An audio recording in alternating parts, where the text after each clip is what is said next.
Good afternoon, everybody, and thank you for joining us today. We're going to do this presentation on Pro Housing Designation Program and the Early Action Planning Grants. My name is DC Navarrete. I am the program manager over these two sections, and in the room with me, I have Paul McDougall, Josh Rosa, Megan Kirkby, Tyrone Buckley, and Rebecca Salazar. And we're going to be here. I'm going to go over the presentation, and we're all going to be here to answer questions. I do have a text box open, so if there are questions that come up, feel free to send those there, and we'll be able to answer them as we go along, and then we'll have an area for Q&A at the end. And also, just if you could, if anybody is registered anonymously, please send us a comment on here with your full name and email, so we have a survey at the end of this that we would like to share with everybody, and we won't be able to do that if you're listed as anonymous.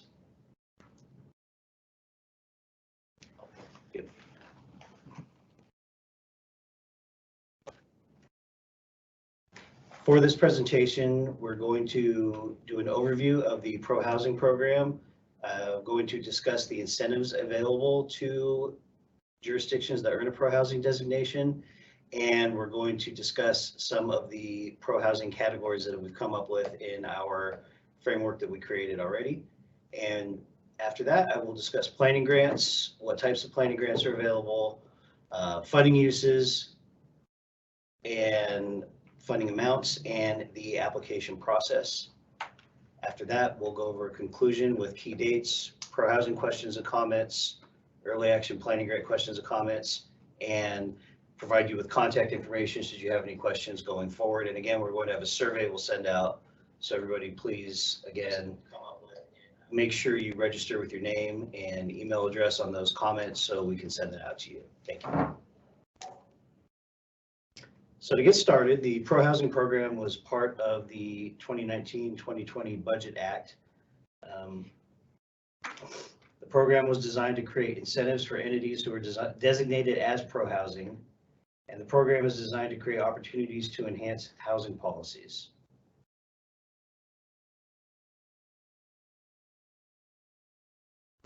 A pro housing designation will grant jurisdictions with extra points which can be used when applying for infill infrastructure grants, affordable housing sustainable communities program funds, transformative climate community program funds, and we're also looking at other possible funding sources that this could be linked to. And we have an early version of integrating pro housing into programs, so applicants will have time to prepare going forward as we roll this out. Wow.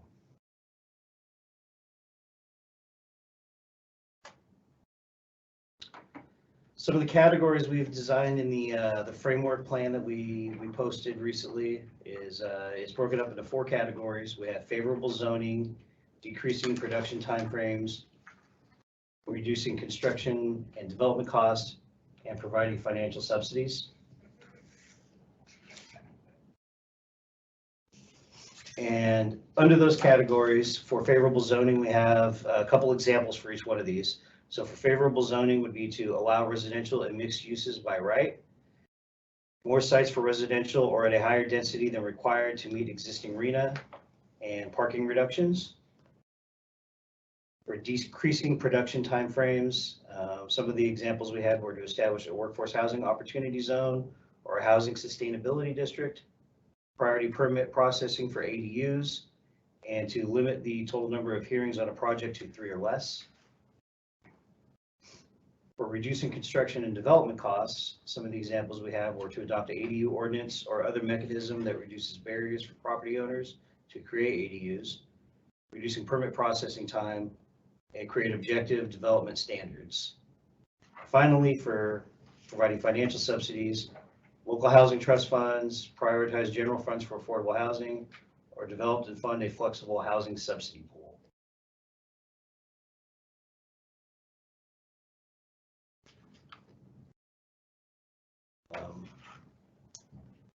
Moving from pro housing, getting into the planning grant section of these programs. With early action planning grants, this is also part of the 2019-2020 Budget Act. It's a funding program administered here at HCD.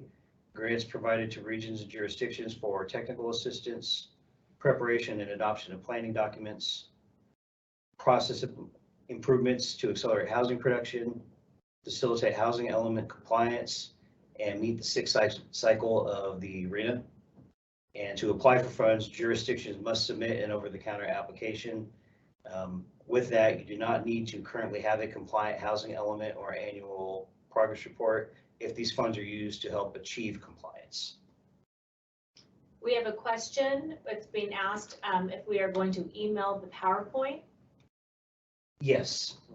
At the end of this, we will have the PowerPoint. We'll either, if I have the list, I can send it out, or we may post it online, and we'll have a recording of the presentation as well.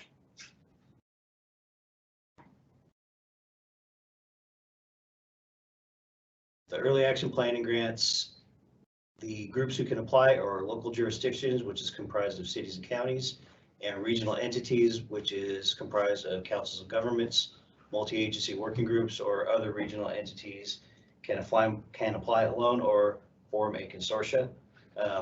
Those local jurisdictions is 539 cities and counties, 481 cities, 58 counties, and then 29 regional entities. I'm sure you know who you are in that. I could go through the list, but I don't know if that's necessary.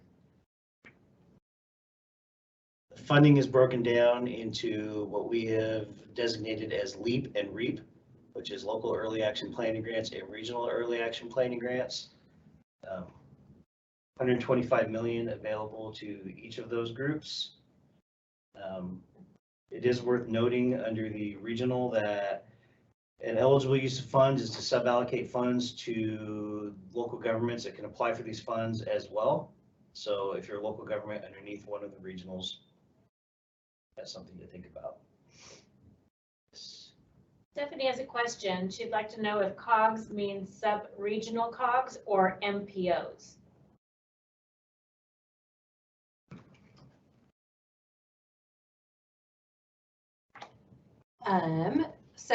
This is Megan. I'm not sure I know which COGS reference you're referencing there. Let's go back one slide. I think the regional entities piece. So the regional entities, just to spell them out, that are directly given funding here is SACOG representing the Sacramento region, ABAG representing the Bay Area region, SANDAG representing San Diego, SCAG representing the Southern California region, and then there are multi-agency working groups that are a collection of councils of government for the San Joaquin Valley region and for the Central Coast region. Anyone that is not in those, including there's some North State COGS, as well as counties that are not within one of those regions, can apply alone or form consortia in order to access that regional funding. So if you're a county that's not in one of those major larger regions, you still can apply for regional funding. We do have another question. It's asking if the basis for the allocation is population-based. Excuse me. Yes, we're going to get into that on a slide coming up in just a moment. So, good questions. Can just real quick on the sub-COG question, if you have some ideas around that, let's save that for later and maybe discuss that. Okay. Perfect.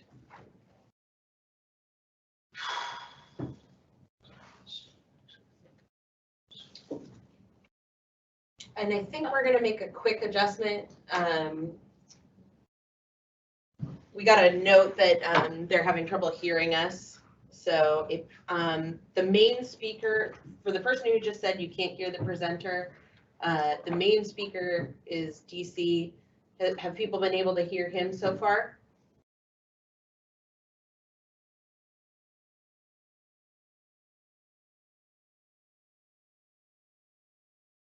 All right. Is that a nothing from everybody? Nothing from everybody. So that's So- a yes then, right? Yeah, so why don't we move closer to we'll move a little closer to the mic. Thanks for bearing with us, everybody.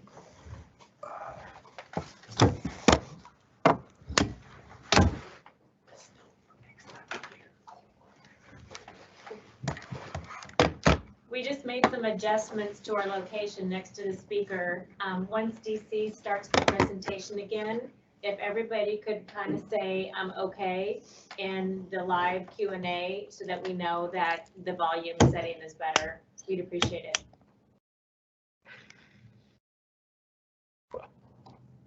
Here we go. All right, so getting back to this, it's 125 million available to local jurisdictions and 125 million available to regional entities. Again, I wanted to note that an eligible use of funds for the regional entities is to sub-allocate funds to local governments who can apply for those funds as well. Additionally, we have 8 million allocated to the Central Coast and San Joaquin Valley multi-agency working groups. That's what Megan just referenced, those groups. And we've also set aside 5% for administration costs and technical assistance. Any feedback on if people can hear? Great. Okay, That's good. wonderful, thank you. And just one point of clarification there, that $8 million to the Central Coast and San Joaquin Valley Multi-Agency Working Group. So since those are not already existing Council of Government structures, that's really a combination of structures. That 8 million extra was allocated to acknowledge the extra workload that's going to be done to combine those entities. But that 8 million comes out of the 125 million pot that's available to regional governments. So we have been getting some questions about the math on that. So in order to make that $8 million work, you may be doing the calculations from the budget. You'll see some adjustments there in order to make the $125 million available to each of those regions equitably, but still distribute that $8 million extra that's acknowledged in the budget for the work of the Central Coast and San Joaquin Valley multi-agency working groups. We have one more question. I want to make sure that it's been addressed. There's another question about the smaller cogs, such as the SJ cogs and the M cogs. That's San Joaquin Valley. So everything that's within the San Joaquin Valley will form together. That's required by statute to form the San Joaquin Valley Multi-Agency Working Group. And I think we'll get into some more detail on that. And Central Coast, that's made up of AMBAG, San Benito, I believe Santa Barbara is also, San Luis Obispo. and San Luis Obispo Yes. represent the Central Coast Multi-Agency Working Group that'll come together to jointly apply. Right, and the list for San Joaquin Valley was Fresno, Kern County, Kings County, Madera County, so that's Fresno Council of Governments, Kern County Council of Governments, Kings County Association of Governments, Madera County of Transportation Commission, Merced County Association of Governments, San Joaquin Council of Governments, Stanislaus Council of Governments, and Tulare County Association of Governments.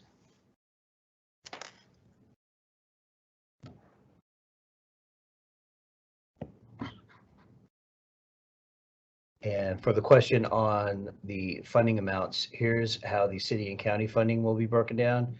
It's population-based.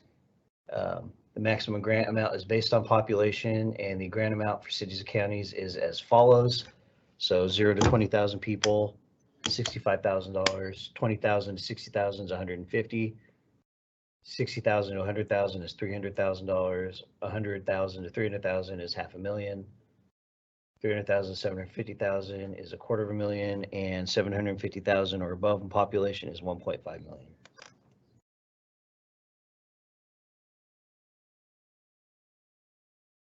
For the regional entities, it's to allocate funds for COGS and multi-agency working groups. The department allocates funds to each regional entity on behalf of all the jurisdictions represented by the entity.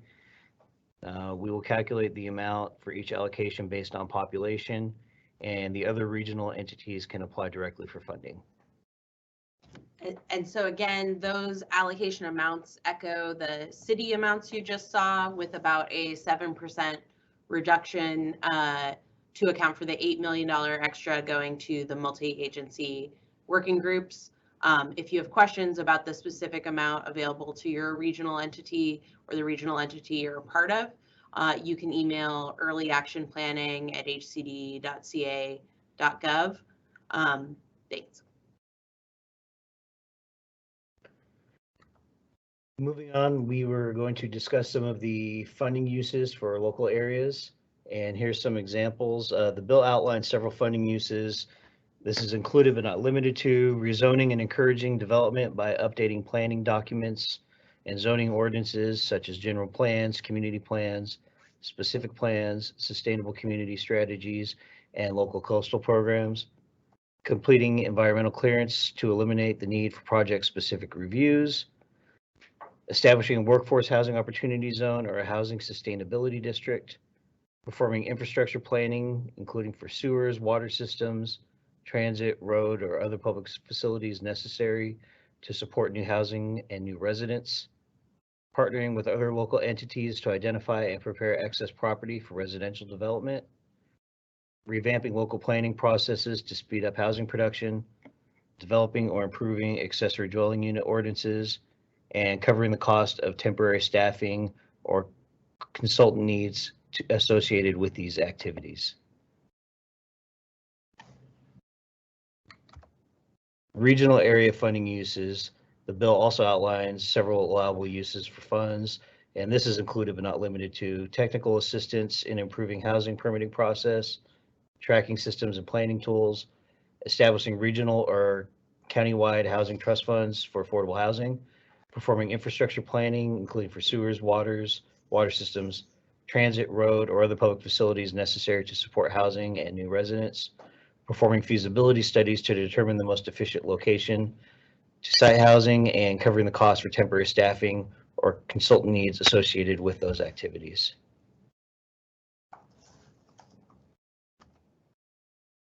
The application process, when you apply, the department will review the application submitted pursuant to this subdivision within 30 days. And upon approval, the department shall award the money for which the council of governments or the regional entity or county qualifies. The application must include an allocation budget for the funds, an explanation of how proposed fund uses will increase housing planning and facilitate local housing production, identification of current best practices and all regional and statewide level that promote sufficient supply of housing affordable to all income levels, and a strategy for increasing adoption of these practices at the regional level, and education and outreach strategy to inform local agencies of the need and benefit for taking early action related to the 6th cycle RHNA. We have a question. The question reads, do these eligible uses of funding overlap with those eligible for SB2 planning funding? I'll address that. Mhm. Yeah, some of the eligible activities, well, keep in mind, we're in the early stages of this, and we're just going to be determining what will be eligible as we develop the application and OFA and this guidelines. We're going to kind of do like a combo of all three of those in one document. But keep in mind, these are whatever separate funding pools. Just because there's going to be additional planning money available for local governments and regional governments come early part next year. Do not stop your SB2 applications. They're separate money pools, but it is pretty evident that what is going to be introduced initially in the statute is building upon some of those SB2 planning grant eligible uses, and we'll probably be using a lot of the feedback and input that we kind of have learned from that program as well. We have another question. For the regional early action planning grants, can the COG do the infrastructure planning, or is it an allowed use if we sub-allocate to local jurisdictions? I think I can address that too. So again, this is an area that we'll be defining more as we develop the NOFA application and kind of guidelines combo.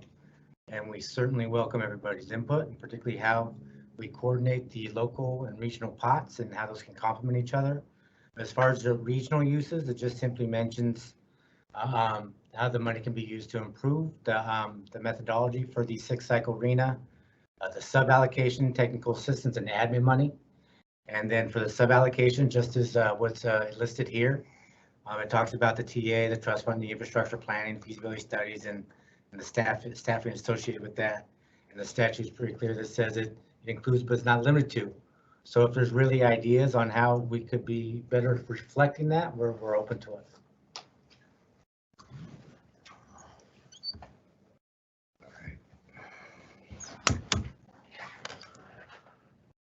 So just to go over some of the upcoming key dates related to all of these activities in late 29, well, available now, up to 25% of regional early action planning grants for COGS and multi-agency working groups. That application is available now, and we're starting to get questions on this already. So that's already in process. In late 2019, early 2020, we will have the public release of initial direction for pro-housing policies and local early action planning grant policies. November 30th, 2019, all multi-agency working groups will need to be formed. Early 2020 was a public release of the regional early action planning grant policies. And July 1, 2020, 539 local governments can apply for over-the-counter local early action planning grants. Second part of the key dates is pro-housing regulations will be ready by no later than July 1, 2021. We are shooting for the summer of 2020. And January 31st, 2021, 29 regional entities will apply for over-the-counter regional early action planning grants. And by December 31st, 2023, those funds will need to all be expended.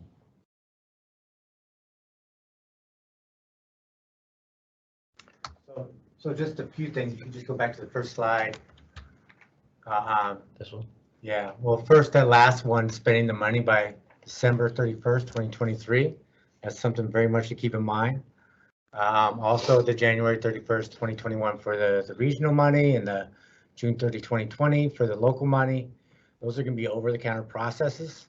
So a good chance we'll be opening up for the local money in January. So for roughly a 6-month period. And then the regional money probably followed not too far after that. So a 6 to 8 month, maybe even more period that we'll be accepting applications over the counter. And just like with the SB2 planning grants, we will be encouraging you all to apply as soon as possible.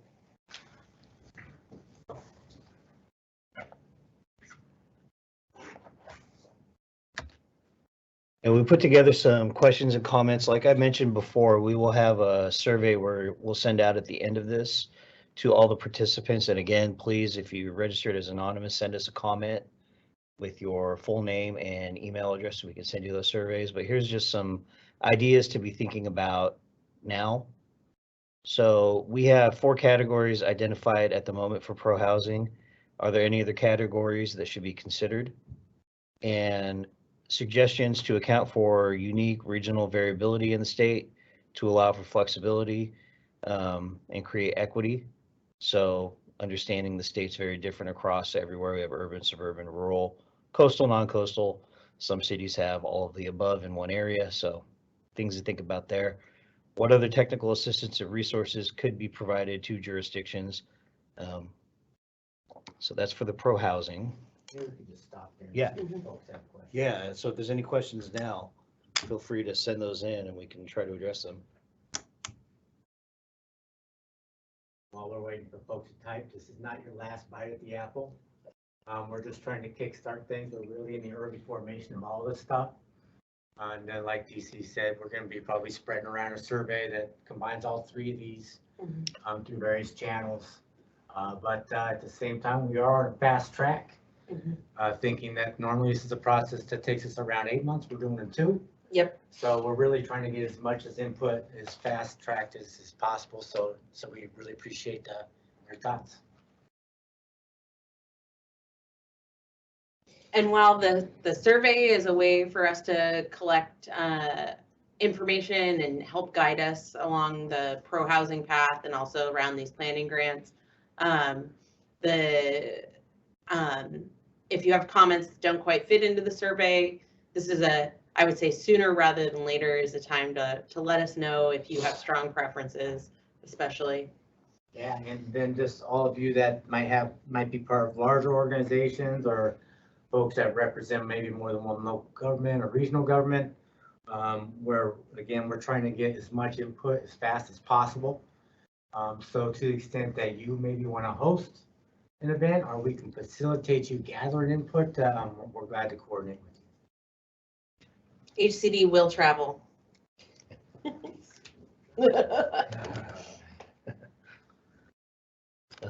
So no questions, no thoughts?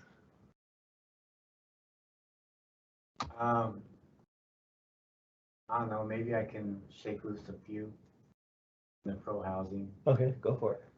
So in the pro housing statute, like DC was talking about, is this is meant is an incentive for local governments that are doing all the pro housing kinds of policies. And so one of the first things that we're kind of encountering, and please look at our framework paper that I think we referenced somewhere in here. And there's a survey in that, and we hope for your input there. But one thing is kind of this tension between ensuring that pro housing policies are things that really result in significant impact in terms of accelerating production, but at the same time, this second bullet where we're being flexible in a way that it doesn't prescribe things that only works in certain parts of the states or certain conditions. And so what we tried to do is take that list that's in the statute of, like, was it 6 or 8? I don't know, roughly, pro housing policies, and collapse those into 4 big buckets. And our initial approach is thinking that, all right, to give flexibility, but to ensure impact, we're going to have these 4 buckets, and in order to be pro housing, each jurisdiction should be able to at least select from a menu in those buckets and show us that they're doing something in each one of those buckets, all 4. Then we think about, well, is it 2 in each one of those buckets? Is it just 1? So some of those things that we're thinking about, and just in terms of our overall approach, it'd be great to really get some feedback there. Question. Yeah, go ahead. So this is a half question, half comment, hoping one of us could respond. How do you see evaluating where policies are actually pro-housing, given unique development markets? That's exactly what we're trying to account for by providing menus. So I talked about the 4 categories. Those are pretty broad. And then you'll see in the pro housing framework paper that we create a list of menus that we feel reflects multiple market conditions statewide. And so we're really trying to get to that flexibility to better account for different conditions by providing a menu options within each one of those buckets.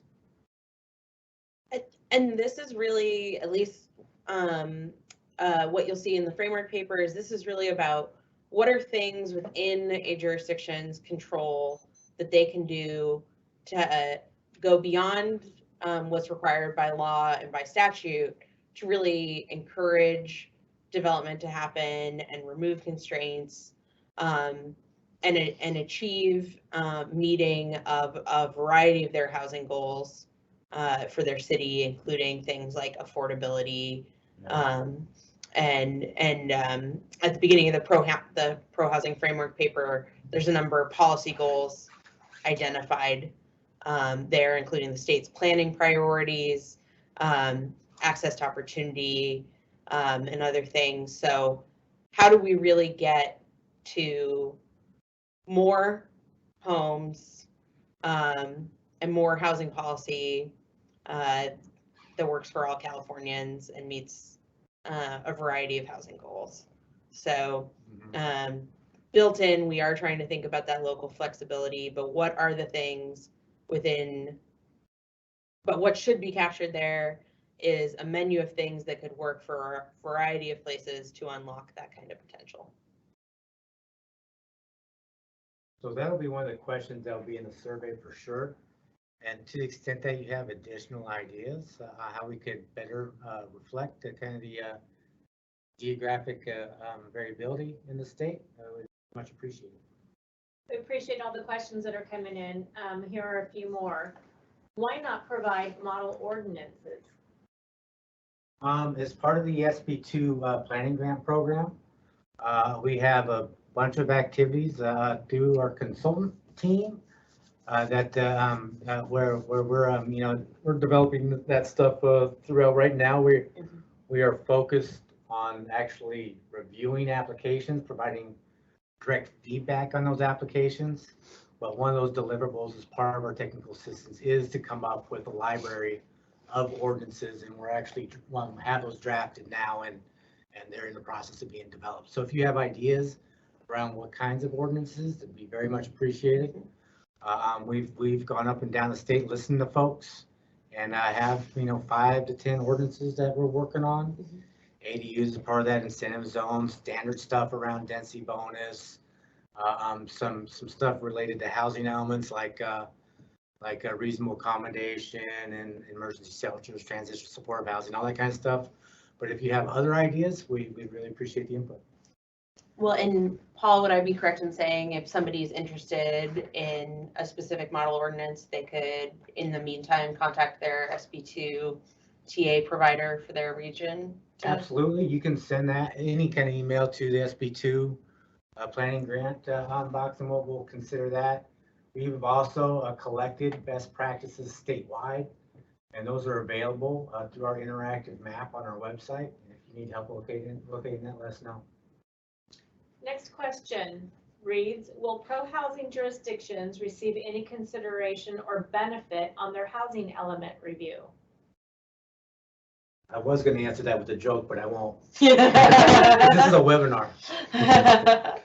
Initially, through the statute, our first task is to really get ahead of the planning money and at least provide some initial guidance so you can use that planning money to be a pro-housing jurisdiction. That's what we're trying to do now and be ready by January.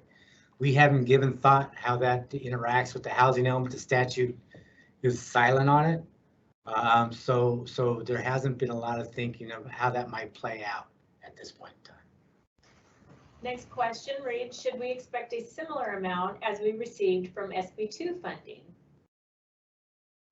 If you can go back to the population-based criteria for the maximum amounts. So you'll see that this somewhat tracks with the SB2 planning grants. It stretches a little one way and another and the other way for bigger and larger jurisdictions. So what I mean by that is the SB2 planning grant, I think, was around 60,000, and then around 300,000 or so, and then above that, I don't know, there's 3 categories. And so it's a little bit less for smaller jurisdictions and a bunch more actually for much larger jurisdictions. So the categories track fairly well, but they're a little bit more nuanced for population categories. Yeah, 6 categories instead of 3, Yeah. more variation. More So it variation. would depend on your jurisdiction, how much it changes. And this is based on population from the Department of Finance website. As of January 1st, 2019, that's very important because they annually refresh on their figures. So we'll be posting those population figures so they're static and you know what category you're in. Mm-hmm. Our next question reads, will the local early action planning grant program take into account pro-housing designations? That would be tough to do. We wish we could. We're really we're just our approach is the pro-housing stuff doesn't really play out until by statute the middle of 2021. Mm-hmm. But we realize when sequencing this stuff, we want to at least provide some sort of direction so you can use the planning money to be pro-housing. Mm-hmm. And as far as eligibility for the local and regional pots, that's going to be super simple. Mm-hmm. We are not talking a lot of thresholds here, Mm-hmm. and the amounts are the amounts regardless. Mm-hmm. So it probably won't enter the picture, but and I'm not sure how it would. I think you said it perfectly. Like the sequencing of it is more that this planning grant money will be on the table early at the beginning of this year, and that planning grant money has a very explicit goal, which is to get you ready for sixth cycle or to help you meet your sixth cycle goals. And then sort of the bonus thing you can be doing is not just be ready to meet your sixth cycle goals, but be ready to exceed that by putting in place some of the pro-housing policies that are suggested by the framework paper. And so our goal by putting out the framework paper is maybe that menu needs to be a little bit bigger, so we can give jurisdictions some more clues about what are some things that are going to help them be designated pro-housing. All the questions you saw, what types of local flexibility need to be built in there for different regions, et cetera. But this is really our very, very early outreach on pro-housing. That has a long runway to get ready to where we're really saying, apply to be pro-housing, doing that review, designating a jurisdiction pro-housing. But in the meantime, while there is this planning grant money available, we don't want people to miss out on the opportunity to do something that's going to set the table for meeting their goals. Yeah, and that's something to keep them, and that might have been from someone who's already a pro-housing jurisdiction, and whether they would get a competitive advantage in the local and regional pots. Mhm. But this isn't going to be a competitive program. Mhm. It's over the counter. We're still working out the kind of the guidance, the application. Well, you're talking very minimal thresholds, things like demonstrating, accelerating production, and facilitating meeting the sixth cycle arena kind of thing. So very minimal stuff. This is another really good question. It was slightly answered just previously by Paul. It reads, what will the process for designation look like? Well, shoot, we're just around what our pro-housing policies. That's our first goal, and to have something done by the end of December or so. And then we will be going through an emergency regulation process. And a lot of that process will be about what that looks like and how we designate jurisdictions pro-housing. So a lot remains to be seen there, and we're really hoping for a lot of input around that. We have some initial thoughts where it would become somewhat of an application, but we want to be comprehensive, and so to be determined on that one. And this is really the first time that something comprehensive like this has been done, to really try and designate a jurisdiction as pro-housing. So a lot of the questions in the survey are intended to help give us ideas of what this program should look like. Next question reads, for geographic considerations, is it possible to break down the suburban category into large municipalities and smaller cities sometimes have greater challenges that may put them at a disadvantage for some of the menu items that make applications more competitive? We're pretty much locked in as far as the statute. So it lists out these population categories and amounts as maximums. But within those statutory limits, if you have ideas, like for example, we've thought about maybe there's ways that neighboring or there could be collaborative processes. Maybe there's ways that the regional government can facilitate kind of planning around common threads in those particular areas. So it'd be interesting to hear folks' ideas around that. Another thing is that we're considering doing technical assistance similar to SB2 planning grants. We'd love folks' feedback on that. That could maybe be used to do some of the planning to complement what you're going to use the money for. Ongoing technical assistance, model ordinances, the more what we're already doing. Those types of things. Implementation assistance. So really appreciate the feedback there. Yeah, and that question is definitely in the survey, so be on the lookout. Okay, our next question. What is the earliest possible date the final program guidelines for REAP could be available?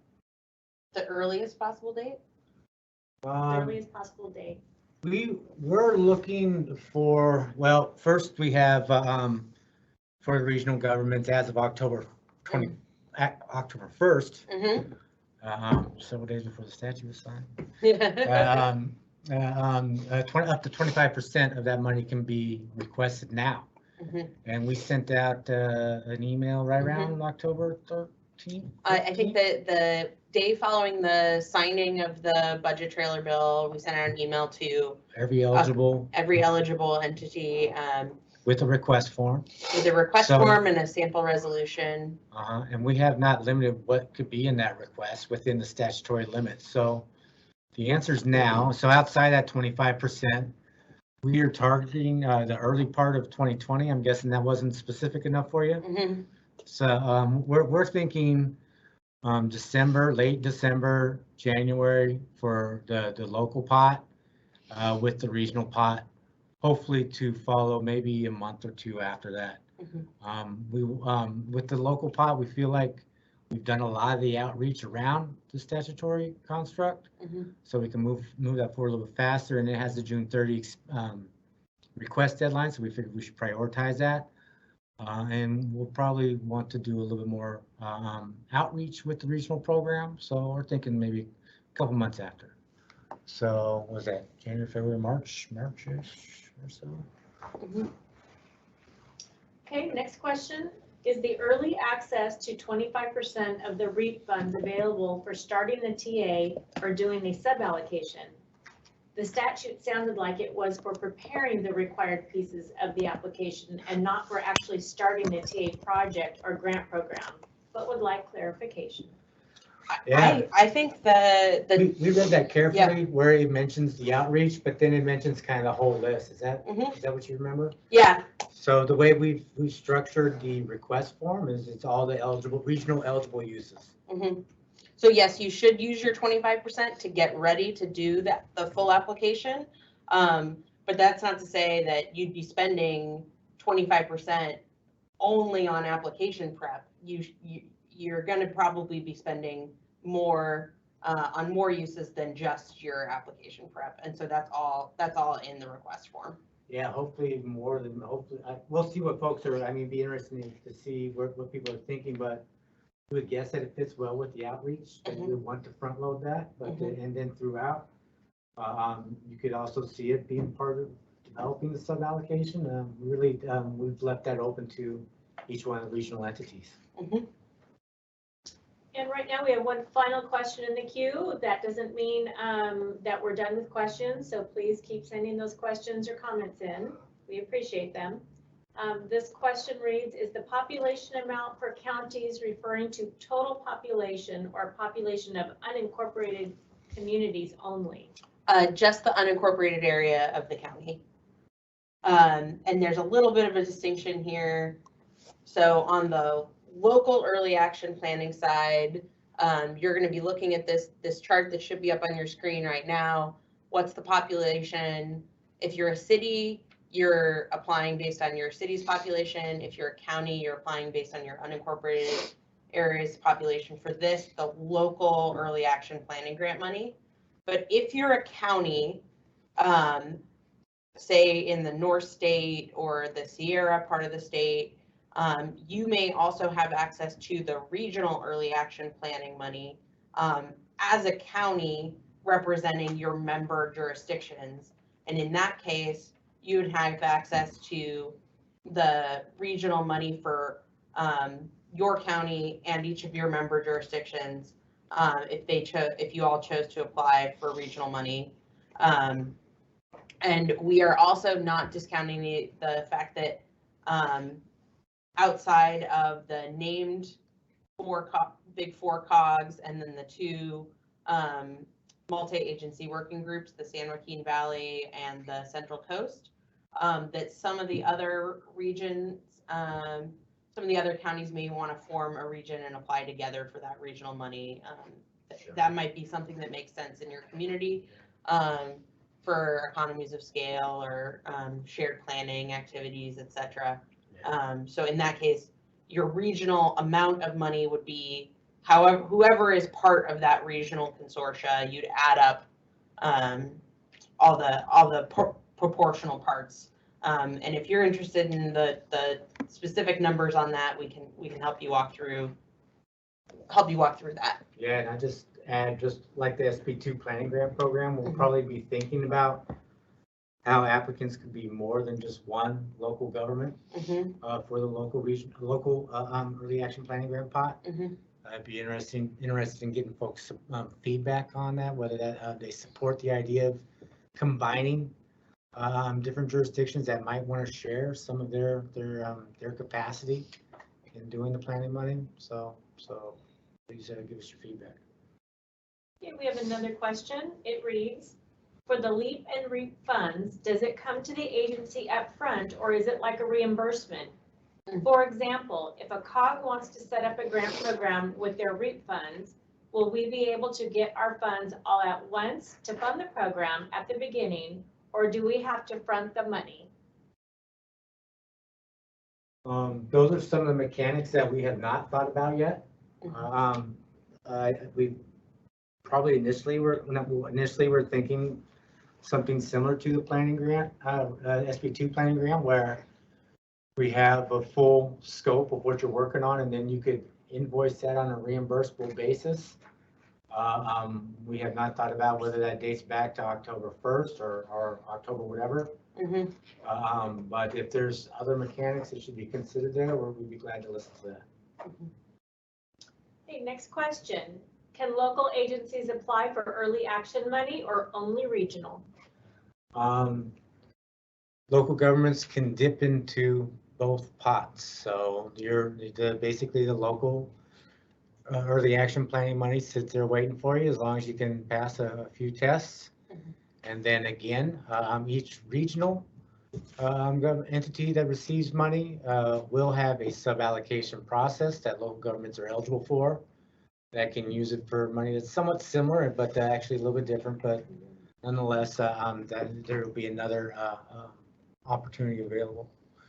The regional governments through their processes will determine, or however their processes work, how much gets sub-allocated. But there is potential for dipping into both pots. Did that answer the question?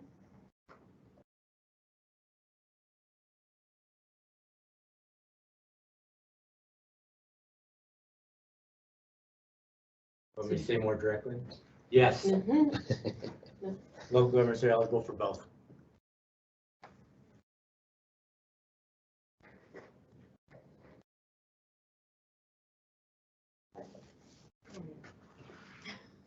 I think we're out of questions for a little while, so. Okay. um,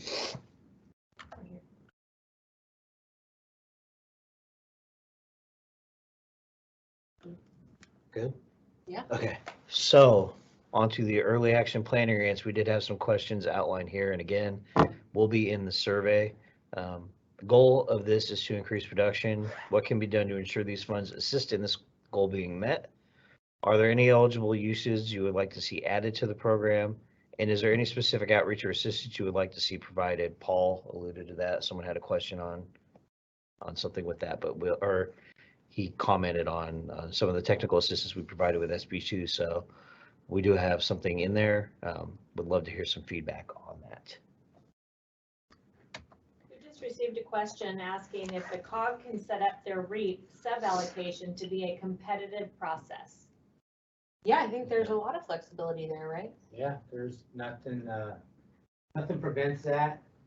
And it's interesting with the sub-allocation because it calls out,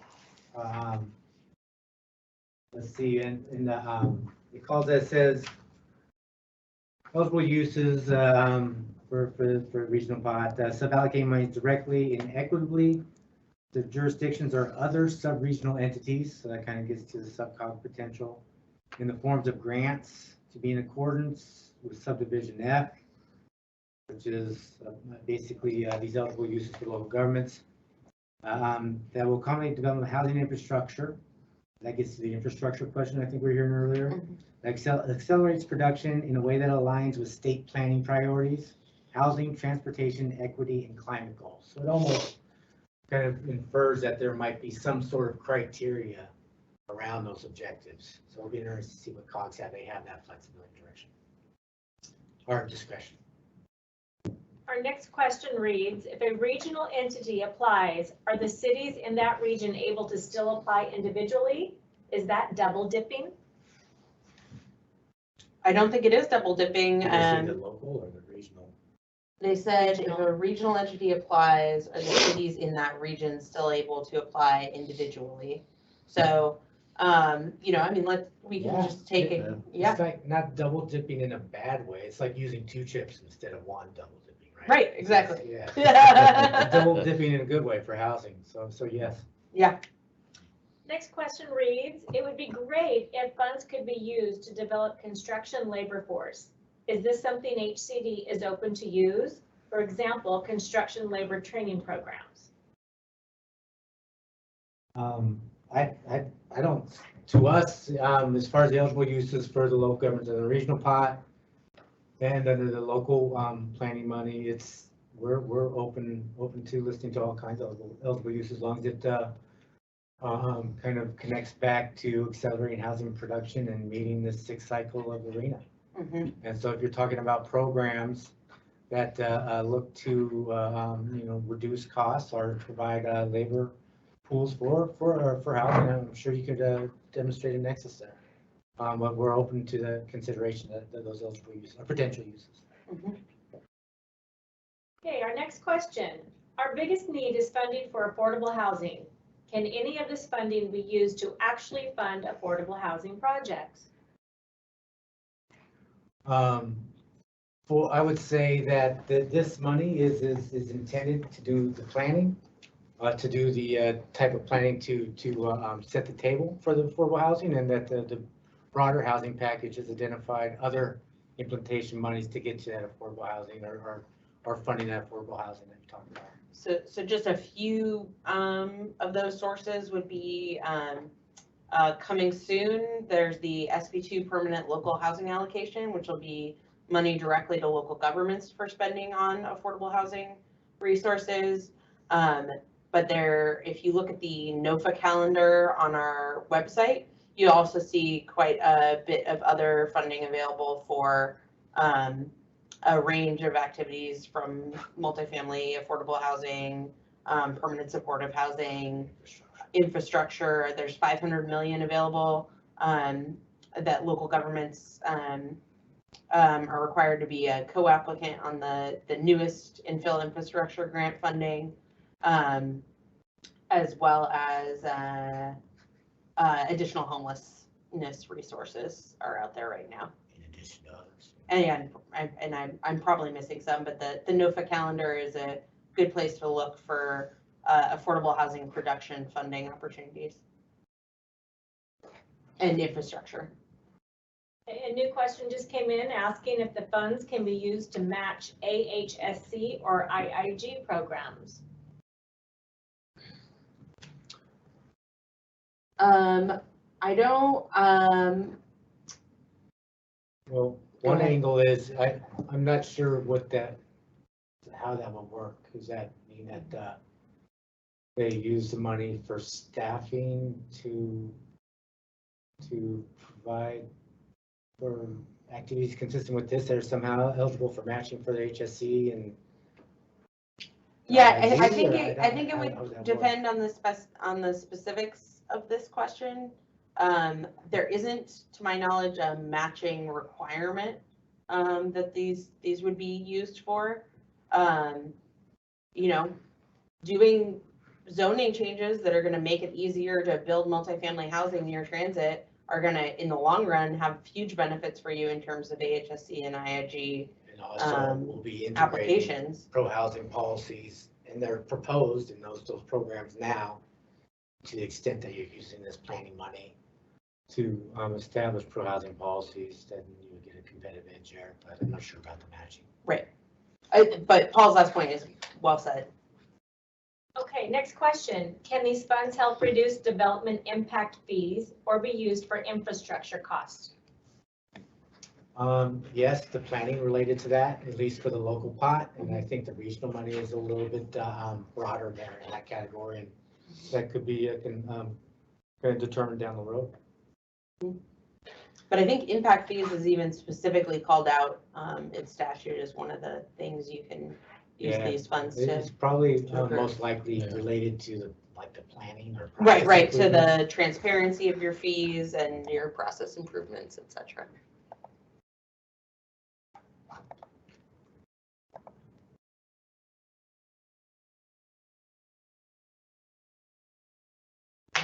You want-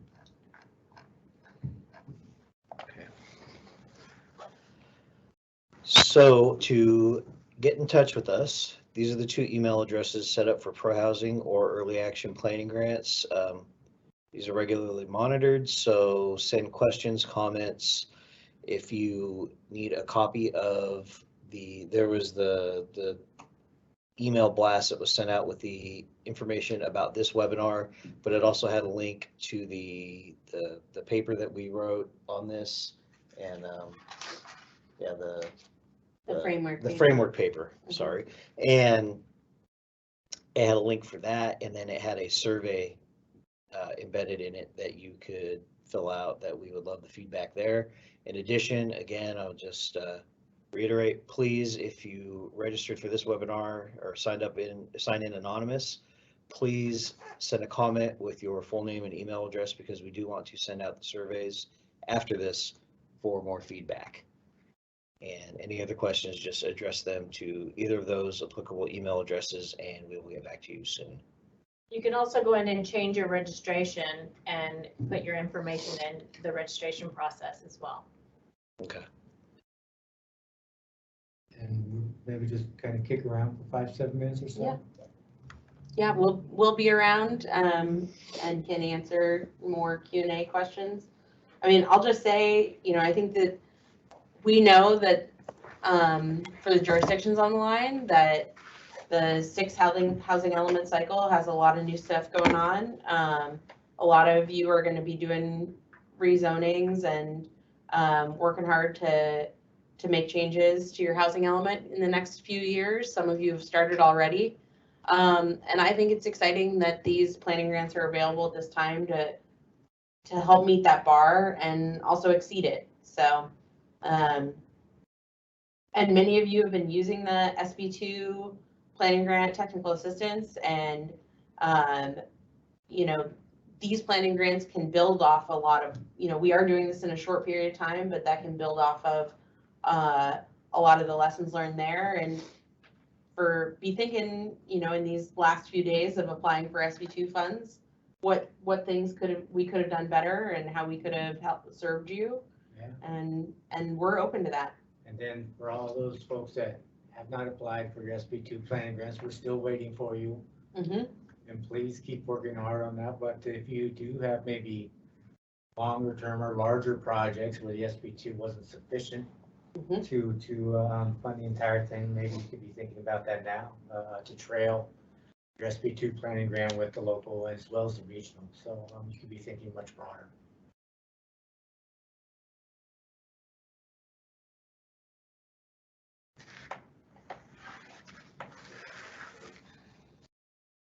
And while we're waiting, I just wanted to thank everybody who sent in questions ahead, who have reached out with questions to me, and everybody who participated today and sent in feedback and questions live. This is a somewhat new program for us to be using for these webinars, and definitely new programs for us to be doing these fundings. And it's greatly appreciated to have the feedback and interaction with everybody. So thank you so much.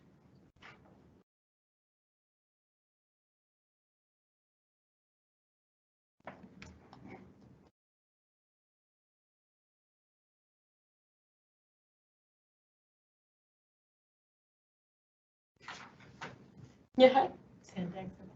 What's that? We got just a thank you. Thank you and goodbye.